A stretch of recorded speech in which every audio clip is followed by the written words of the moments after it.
Are you in the mood for something healing? How about the uplifting new play, The Art of Care? It celebrates how we care for and are cared for by others. Exactly the kind of show I need in my life this time of year.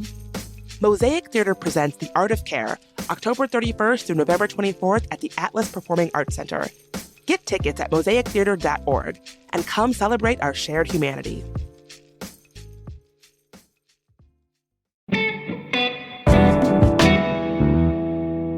Today on CityCast DC, the election is looming and Washington is anxious. The city government announced some plans last week for security around November 5th and all the way through the interregnum. But in the wake of January 6th, it's not enough for some folks who are already planning to skip town for some of the particularly tense days on the calendar. Cuneyt Dil from Axios has done a bunch of reporting on this, and so have I, and we're here to walk you through it.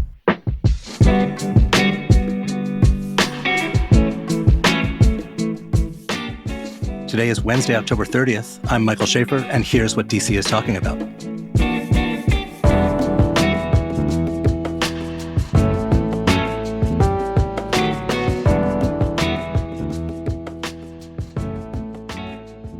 Hey, Cuneyt, how's it going?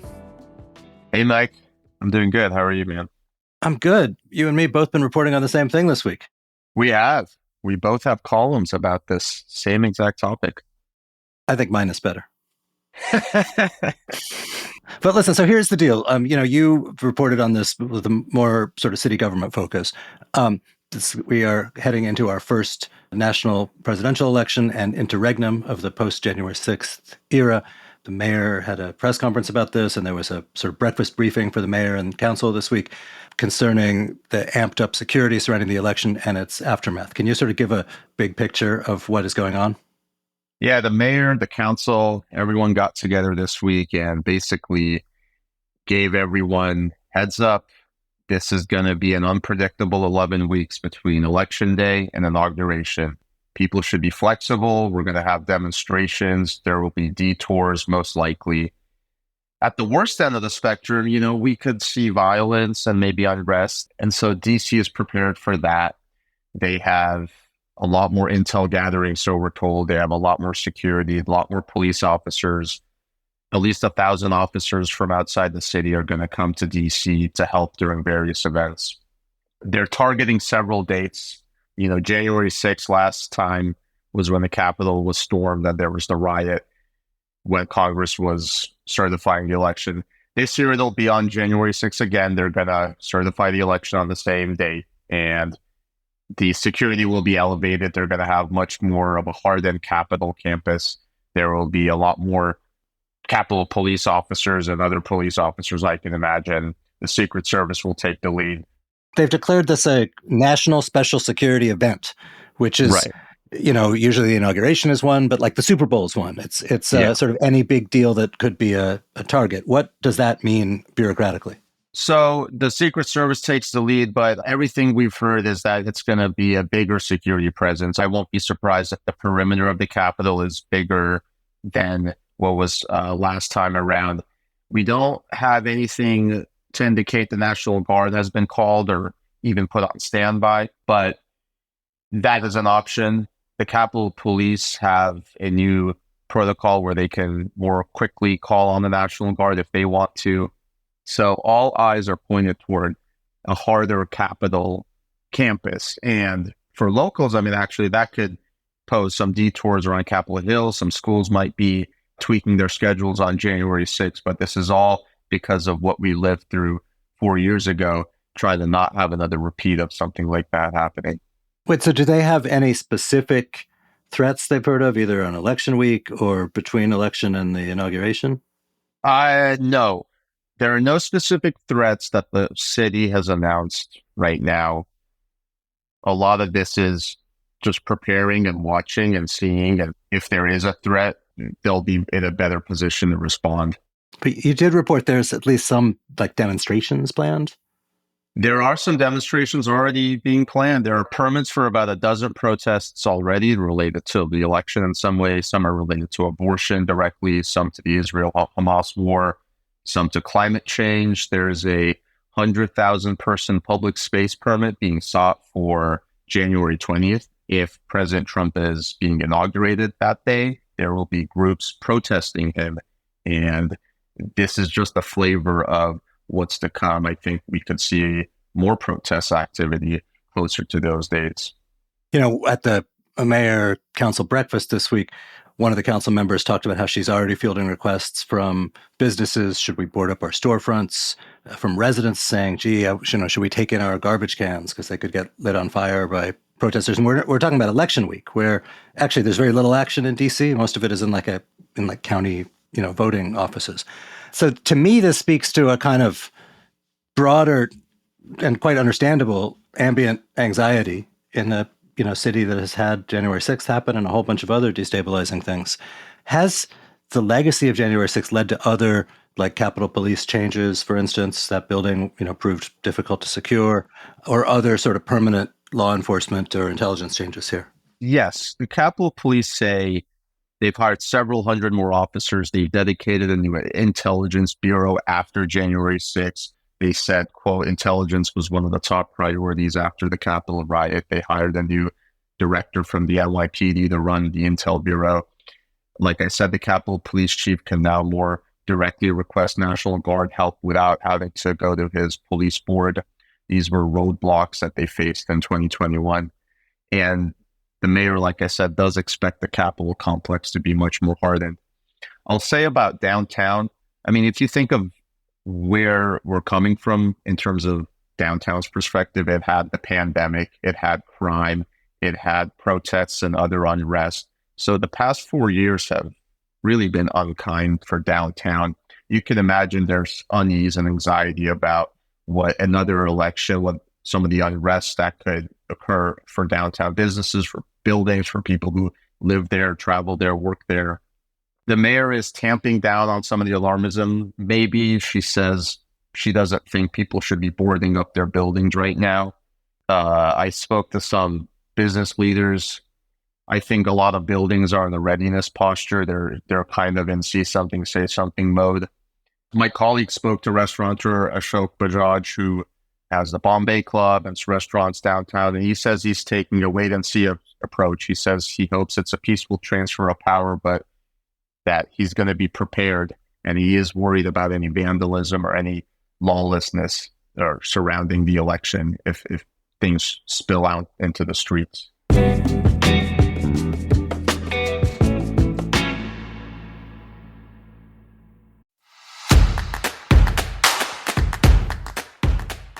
So I went to school in Virginia, and the trip of the year was the trip to Luray Caverns. It was the one trip you absolutely did not want to miss. And in fact, the school would mildly threaten us into good behavior using that trip to Luray Caverns as a reward. And I distinctly recall a teacher telling me that if I got one more detention, I wouldn't be going to Luray Caverns. And guess what? I did not get another detention because I was not about to miss that trip. I have continued to go to Luray Caverns every year as an adult, and I'm happy to report it still delights. Luray Caverns has so many jaw-dropping marvels, you truly have to see it to believe it. And make sure you look out for my personal favorite, Dream Lake. Plan the perfect holiday adventure your whole family will love at LurayCaverns.com. This episode is sponsored by BetterHelp. I want to take a moment to shout out my cat, Pistachio. You are so good. Thank you for always crawling onto my lap and purring whenever I'm stressed. This time of year, I am thinking a lot about gratitude. And while we might always remember to thank our loved ones or our pets, there's one person we often forget to thank: ourselves. And one way to make space for you and your feelings is through therapy, because sometimes cuddling your pet isn't enough. You need to talk it out. And therapy can help you learn to set boundaries, and it empowers you to be the best version of yourself. If you've been thinking about giving therapy a try, one fast way to get connected with a therapist is with BetterHelp. It's entirely online, so it's flexible for your schedule, and all it takes to get started is filling out a quick questionnaire that pairs you with a therapist who fits your needs. Let the gratitude flow with BetterHelp.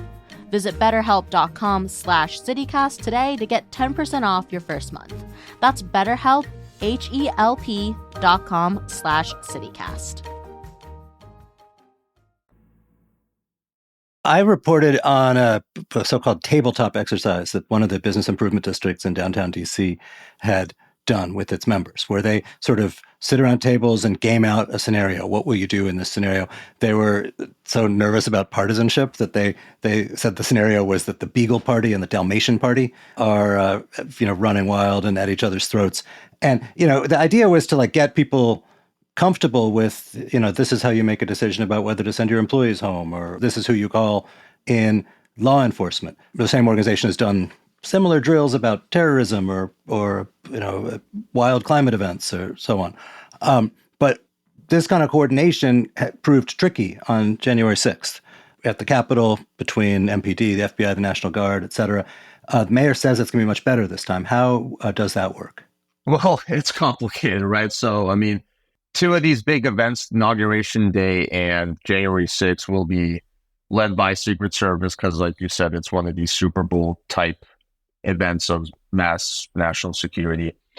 They will take the lead. They will have support from MPD, from Capitol Police, from police officers who are volunteering or coming into the city from other places, which is no small issue to manage because you have police who have been trained elsewhere. Sometimes they're wearing different outfits. Are they adept at navigating an urban landscape versus maybe where they're coming from? This is all supposed to be overseen by the Secret Service at the end of the day. I asked the mayor, I asked the White House, what circumstances would call on them to request the National Guard? There are a couple steps to this. You can alert your National Guard to be on standby so that they're not deployed, but they actually, these are people who are working day jobs and they have to go up to the armory and pick up their equipment and get suited up to be in National Guard attire. If you can put them on alert, that puts things one step closer to deploying them. Nothing that I've seen so far is indicated that's in their plans yet from the city or the White House. Yes, this is a very complicated security dance in a town with dozens, maybe, right? We have like a dozen police departments, independent forces here. Well, the main actors in this story, on the law enforcement side, do they get along? Is there respect? Do they feel like they're pretty well able to coordinate? I'm sure there's some turf wars or rivalry between them, and trying to figure out which one gets deployed where is going to be part of the trick. You don't want to oversaturate one area, leave one side of town sort of deserted without any police. So I was struck, I once talked with Michael Fanone, the former DC cop who was he was almost killed on January 6th. And he talked about that day racing to the Capitol and being told by someone, "Oh, you can't park there," when he was trying to run in and save the day. Which is just to say there was this kind of not everyone on the same page and not everyone had the same imagination of what could possibly happen.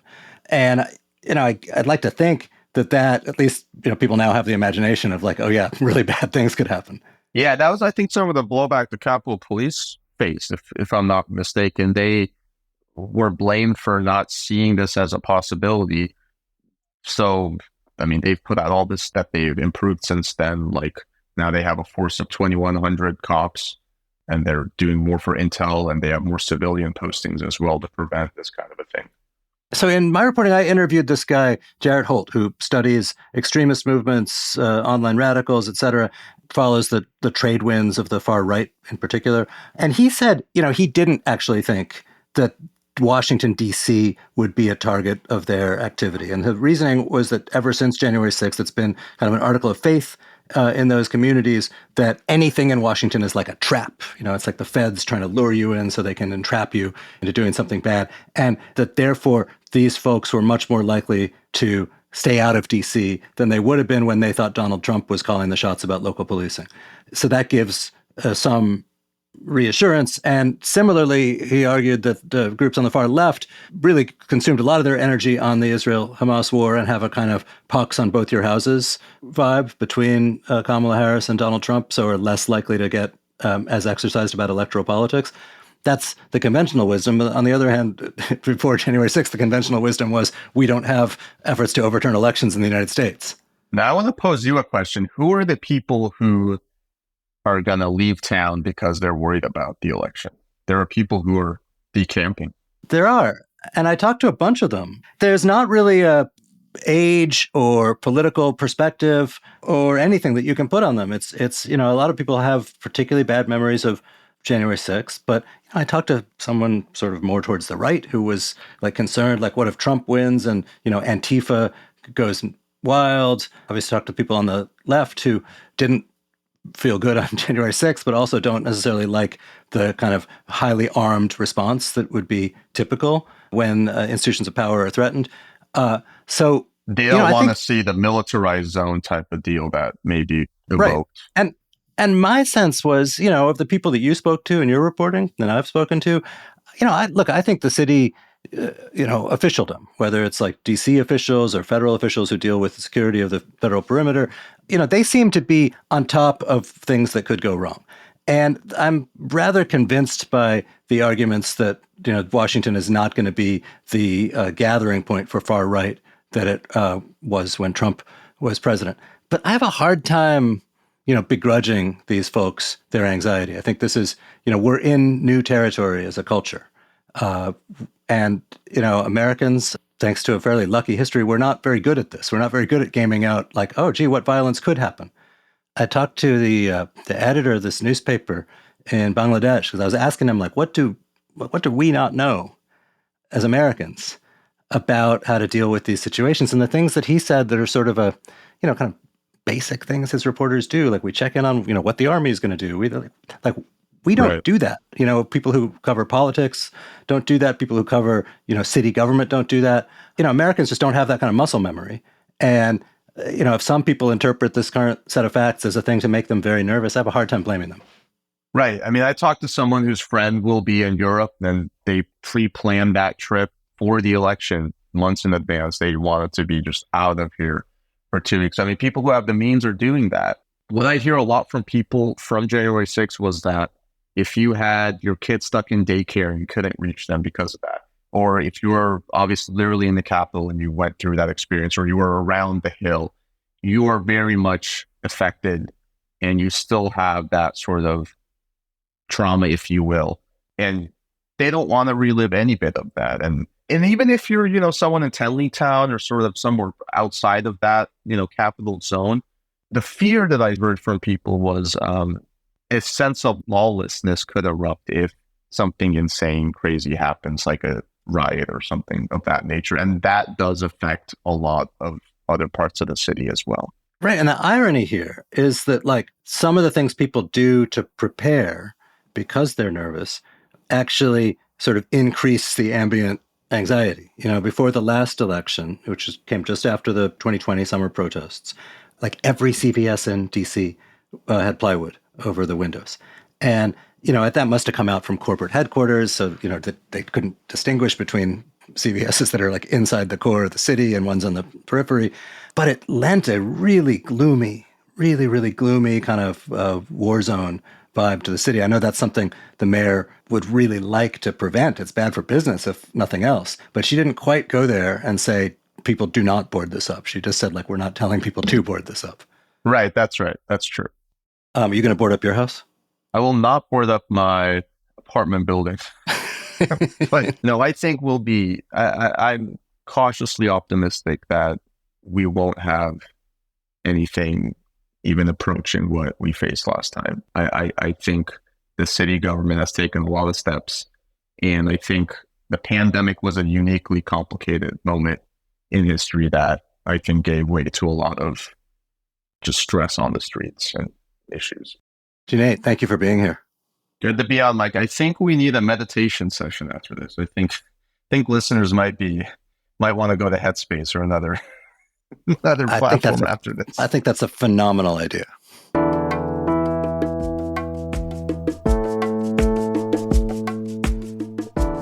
And that's all for today here on CityCast DC. If you enjoyed the show, why not tell a friend, rate the show, leave us a review, and subscribe to that morning newsletter. We'll be back tomorrow morning with more news from around the city. Bye.